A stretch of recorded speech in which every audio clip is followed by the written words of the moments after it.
Intanto dobbiamo completare i lavori di messa in sicurezza per consentire poi alle persone di ritornare tutti nella loro normalità. Illustrate alcune novità relative ai contributi erogati dalla Protezione Civile per le persone colpite da eventi calamitosi. In primo luogo è stata estesa la possibilità di ottenere contributi anche per motocicli, quadricicli a motore e autocarri a uso privato, purché costituiscano l'unico mezzo di trasporto del richiedente.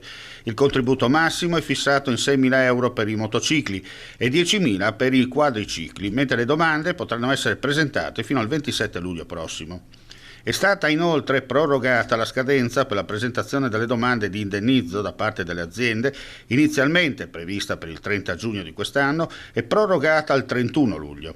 Per quanto concerne gli interventi relativi alla cosiddetta frana A di Brazzano, sono già stati completati lo sgombero di circa 12.000 metri cubi di materiale e 900 metri cubi di macerie, la riprofilatura del versante e la realizzazione di una barriera provvisoria in blocchi in calcestruzzo che ha consentito la riapertura di buona parte della zona arancione. Inoltre, in corso di realizzazione della vasca di trattenuta e della rete paramassi alta 5 metri. Entro il 30 ottobre saranno conclusi i lavori provvisori, con la rimozione dei blocchi di cemento e la liberazione di tutti gli edifici ancora ricadenti nella zona rossa.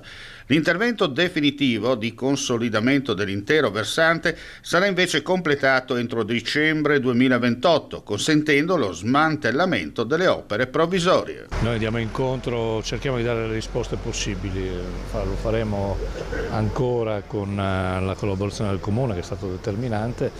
Mi pare che la situazione sia stata molto composta, molto rispettosa da tutte le parti, con il riconoscimento anche del lavoro che abbiamo fatto nel corso di questi mesi. Presidente, è soddisfatto dopo quanto emerso? Considero l'occasione di questa sera come l'inaugurazione di un nuovo metodo trasparente, collaborativo e che si apra a coinvolgere cittadini, imprese e anche coloro che hanno avuto i danni naturalmente per gestire la fase successiva, che è quella che interessa a noi, cioè la ricostruzione e il ripristino dei luoghi per quanto possibile come erano prima.